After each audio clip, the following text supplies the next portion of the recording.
Welcome top news today. White House staffers have been attending mandatory ethics training sessions in recent weeks. Jabin BotsfordThe Washington Post White House lawyers have been reminding President Trump's staff not to use encrypted messaging apps for official government business as the administration seeks to dismiss a lawsuit accusing it of violating federal records laws. The warnings were issued during mandatory ethics training sessions held for White House personnel in the past several weeks. During the hour-long briefings, Deputy Counsel Stephen C. Passantino told staffers to use only White House email for work communications and not any unofficial platforms such as smartphone apps, texts and private emails, according to several people in attendance. Using such messaging services for official government business could violate the Presidential Records Act, which requires that nearly all official White House correspondence be preserved. Some participants at the ethics sessions in the old Executive Office building said Passantino suggested that there had been inappropriate use of smartphone apps such as WhatsApp. He did focus on WhatsApp, said that people were using it, and it wasn't appropriate, said one staffer who attended a recent briefing and requested anonymity to describe the discussion. He said, "All those apps are a big problem." Passantino declined to comment, but White House officials disputed that description of his remarks. While he noted that executive branch employees should not use such platforms for official business, they said he did not assert that officials had been relying on them in the past. Regular ethics briefings are a critically important part of a much larger initiative designed to ensure that all White House personnel hold themselves to the highest possible ethical standards. White House spokeswoman Lindsay Walters said, "It's disheartening to see the false accusations of anonymous sources outweigh the truth of what was actually said in the briefing." Passantino instructed anyone who received work-related communications on unofficial platforms to forward them to the White House email so official administration business could be preserved, according to people in attendance.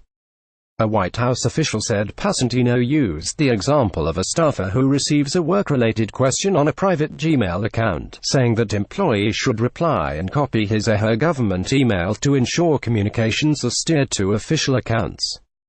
In addition, he reminded aides to preserve White House records and not conduct political activities that could violate the Hatch Act, these people said. The reminder came as the White House contends with a lawsuit filed in June by the watchdog group Citizens for Responsibility and Ethics in Washington, which alleges that the administration is failing to comply with records laws because of past reports that aides have used messaging apps to communicate.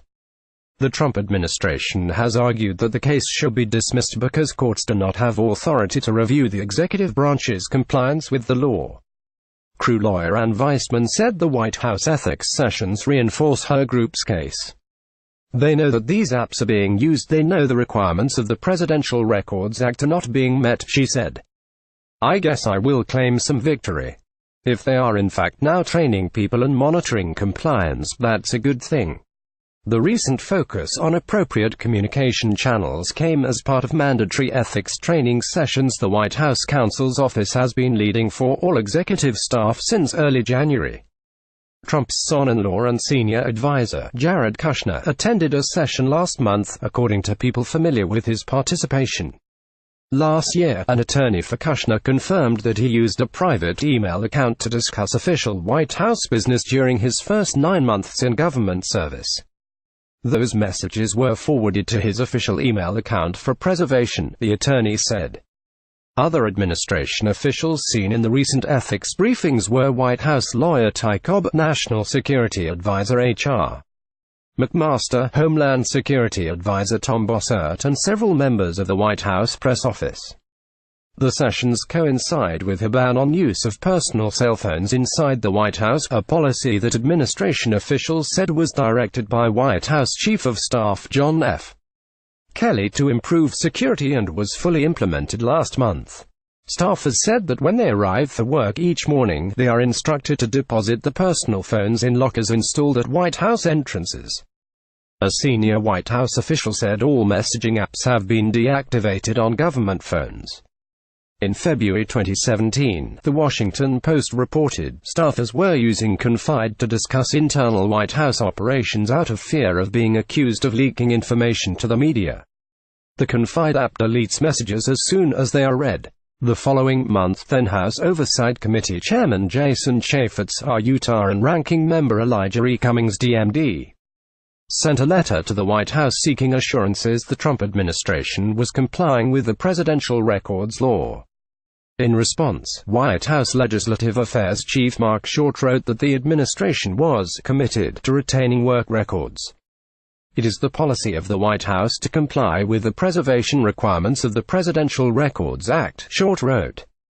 All White House personnel have received or will receive mandatory in-person training on their obligations under the PRA.